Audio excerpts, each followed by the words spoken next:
उन 100 कुओं में से पहला कुआं है जिन्हें हम इस वीडियो में बनाने वाले हैं। पानी पानी पानी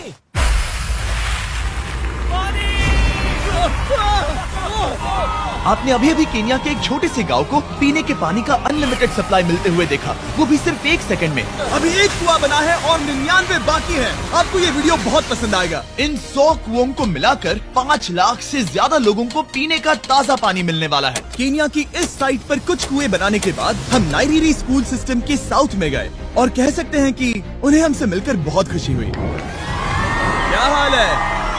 मैंने ऐसा नहीं सोचा था। स्वागत के लिए शुक्रिया। समझ नहीं आता कैसे रिएक्ट करूं। बहुत बहुत शुक्रिया दोस्तों। हमारे आने पर इस गांव ने हमारा जोरों से स्वागत किया और नोलन इसमें थोड़ा खो गया। नोलन जैसा अजीब इंसान मैंने कभी नहीं देखा और ये मेरी गलती नहीं है। और फिर वहाँ का स्कूल देखने के बाद ये रहे हमारे मेहमान। क्या हाल है? दिन अच्छा बीत रहा है ना? सबसे मिलकर अच्छा लगा। सबको गुड डे। एक टीचर ने मुझे दिखाया कि स्टूडेंट्स कहाँ से पानी पीते हैं, जो कि एक बहुत ही अनसेफ नदी से आ रहा था। तो आपके स्टूडेंट्स यहीं से पानी पीते हैं? हाँ ये बुरी बात है। हाँ, स्टूडेंट्स हमेशा डायरिया जैसी बीमारी, टाइफाइड जैसी बीमारी की कंप्लेंट्स करते हैं क्योंकि वो ऐसा पानी पीते हैं। तो हाँ। हम कोशिश करते हैं, पर देख रहे हो ना, अब क्या कहा जाए। पर क्या करे, जिंदगी तो जीनी ही है और पानी तो सबको चाहिए होता है। जाहिर है कि इनकी हालत सच में बहुत खराब है। असुरक्षित पानी पीने से इन बच्चों की जिंदगी बहुत कम होती जा रही है, पर कम से कम इस गांव की मदद करने की हम पूरी कोशिश करने वाले हैं। क्या पता ये मुझे फिट आएगा या नहीं। मेरा सिर बड़ा है। देखते हैं पानी मिलता है या नहीं। ओह,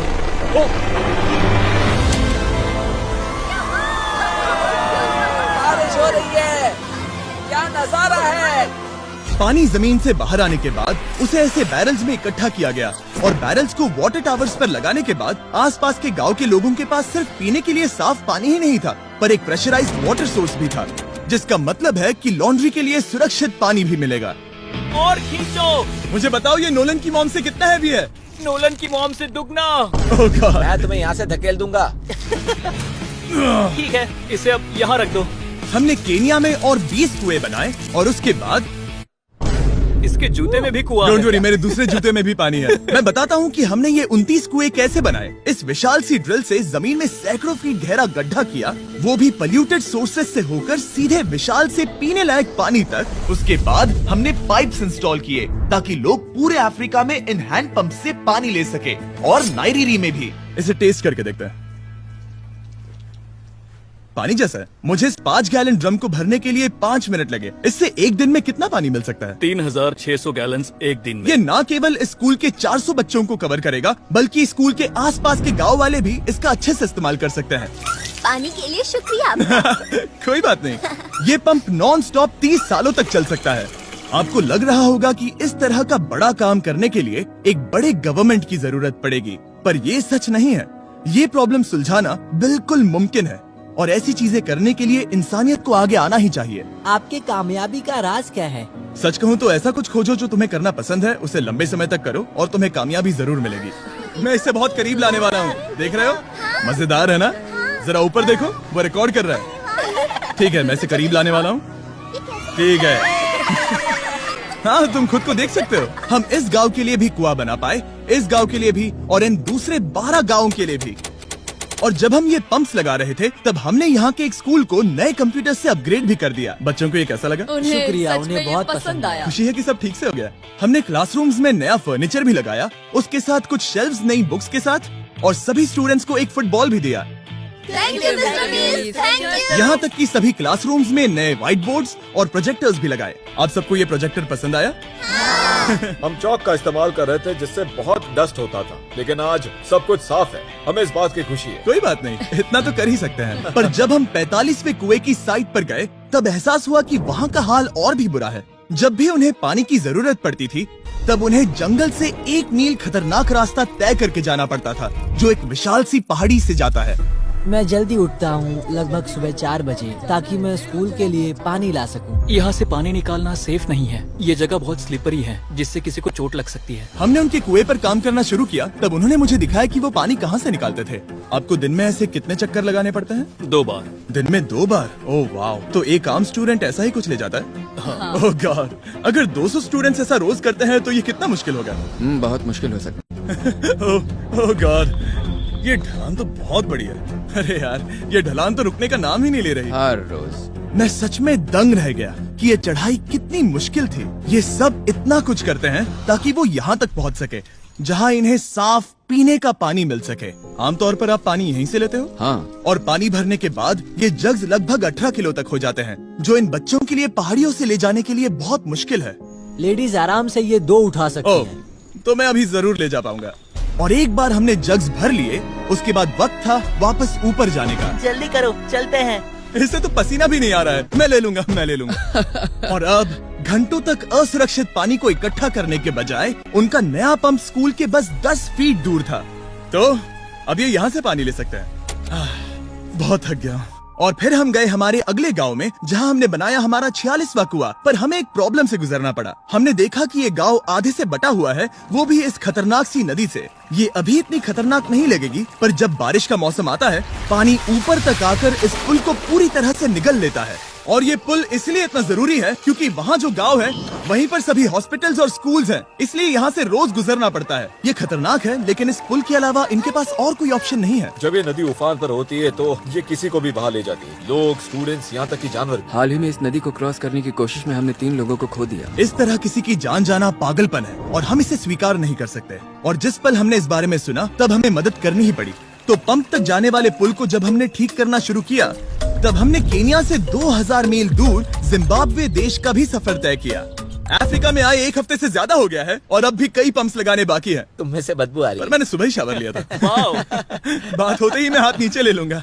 इस काम के लिए मैं तुम दोनों पर भरोसा कर सकता हूँ? हाँ। हमें सबसे पहले एक लोकल हॉस्पिटल की जांच करनी थी, जहाँ साफ पानी की सख्त जरूरत थी। अंदर जाने पर हमें पता चला कि इस क्लिनिक की इस गांव को कितनी जरूरत थी। 1 साल में यहाँ पर कितने बच्चे जन्म लेते हैं? 1 महीने में करीब 50। इसका मतलब 1 साल में पूरे 600। वाह! पर दुख की बात यह है कि इन प्रेग्नेंट महिलाओं को सिर्फ पानी लाने के लिए 1 मील तक जाना पड़ता है और इन भारी बकेट्स को लेकर वापस आना पड़ता है। पर अच्छी खबर ये है कि हमने इनकी पैसों से मदद की यहाँ पर एक मॉडर्न पंप लगाने के लिए। और अब बस देरी थी इसे शुरू करने की। ठीक है नोलन, क्या तुम तैयार हो? मैं तैयार हूँ। ओवर। मुझे एक ड्रामेटिक जूम इन दो। नोलन, मैंने बटन दबा दिया है, ये काम कर रहा है? पानी आ रहा है। आप जाकर चेक करना चाहेंगे? हाँ। वहाँ पर? हाँ, चलो चलिए, चलते हैं। लोगों को पानी मिलता देख मुझे आखिर बहुत अच्छा खुशी हो पानी रही मिल ही है। गया। ये सच में एक कमाल की बात है। हमारा नोलन एक प्रोफेशनल डांसर है। हाँ। यकीन नहीं हो रहा, मैं डांस कर रहा हूँ। वो कर क्या रहा है? सॉरी, मैं नहीं चाहता कि आप इसे और देखें। साफ पानी मिले ये पक्का करने के अलावा इस गांव में बहुत से स्टूडेंट्स को ट्रांसपोर्टेशन की भी दिक्कत थी, तो हमने इन सबको नई साइकिल्स देने का फैसला किया। बच्चे बहुत ज्यादा हैं, पर हमने साइकिल्स भी उतनी ही खरीदी हैं। सच बताऊं तो मुझे साइकिल चलाना नहीं आता। जिमी को सिर्फ साइकिल देना आता है। कभी इसे चलाना नहीं सीखा। तो चलो हम एक रेस लगाते हैं। 3, 2, 1, गो! ओह माय गॉड, सभी मुझसे आगे जा रहे हैं। संभल के, मुझे चलाना नहीं आता, किसी को उड़ाना नहीं चाहता। तुम इसे चलाओगे? ठीक है, जाओ चलाओ। ओके। और इन्हें साइकिल्स देने के बाद हमने तब तक पंप्स लगाए जब तक हम पहुंच गए कुआं नंबर 69 तक। ये कुआं सोलर पावर्ड है, जो गांव के किसानों के लिए खास बनाया गया है, ताकि इनकी फसलों और जानवरों को जरूरत से ज्यादा पानी मिल सके। चाहे गर्मी हो या फिर बिजली ना हो, इससे कोई फर्क नहीं पड़ेगा। हर एक पैनल है 200 वॉट्स का, जो एक पंप से जुदा है। ये पंप हर घंटे 5000 लीटर पानी खींच सकता है। बेसिकली ये अनलिमिटेड पानी का सोर्स है इस पूरे गाँव के लिए। ये बहुत बढ़िया है। और जिम्बाब्वे छोड़ने के बाद हम चाहते थे कि अफ्रीका की सभी कम्युनिटीज को पानी मिलता रहे, इसलिए हमने और कुछ पंप्स बनाए युगांडा में, सोमालिया में और कैमरून में। कैमरून में हमने क्या क्या किया ये देखने के लिए फिलैंथ्रोपी चैनल पर हम जल्द ही एक वीडियो अपलोड करने वाले हैं। इन गाँव में वक्त बिताने पर मुझे एहसास हुआ कि पंप्स लगाना कितना जरूरी होता है। कैसे ये खेती को पानी देते हैं, भूखे का पेट भरते हैं, कैसे ये हॉस्पिटल्स को साफ सुथरा रखते हैं, और सबसे जरूरी कैसे ये आने वाले पीढ़ी के बच्चों के लिए लंबी और हेल्दी जिंदगी जीने में मदद करते हैं, और इससे कम्युनिटीज का भविष्य भी सेफ हम होता है। बहुत समय से इंतजार कर रहे हैं साफ पानी के लिए। Water is life. और कुछ लोकल लोगों की मदद से हमने आखिरकार ये पुल पूरा कर ही लिया, जिसे ये कम्युनिटी अगले 100 सालों तक इस्तेमाल कर सकती है। कई जिंदगियां बचेगी, परिवार एक साथ आएंगे, परेशानियां चली जाएंगी। इस वीडियो में हमने जो 100 पंप्स लगाए हैं वो कई जिंदगियां बदल देंगी। पर ये काफी नहीं है, इसीलिए मैं चाहता हूँ कि आप जाने से पहले 20philanthropy.org/wealth पर जाएं और मुमकिन हो तो पैसे डोनेट करें। मैं सच कह रहा हूँ, हमें इस वीडियो से एक पैसे का भी फायदा नहीं हो रहा है। इस वीडियो से जितने भी पैसे आएंगे वो 100% इन पंप्स को बनाने में खर्च होंगे, वो भी पूरी दुनिया में। पता है ये अजीब है कि एक यूट्यूबर को ये सब करना पड़ रहा है, पर किसी को तो करना ही होगा। अगर कोई नहीं करेगा तो हम ये करेंगे ही। आप देख सकते हैं इस काम से कई कम्युनिटीज की जिंदगियां बदल रही हैं। और फाइनली 100वां पंप। ओह माय गॉड, मुझे माफ करना।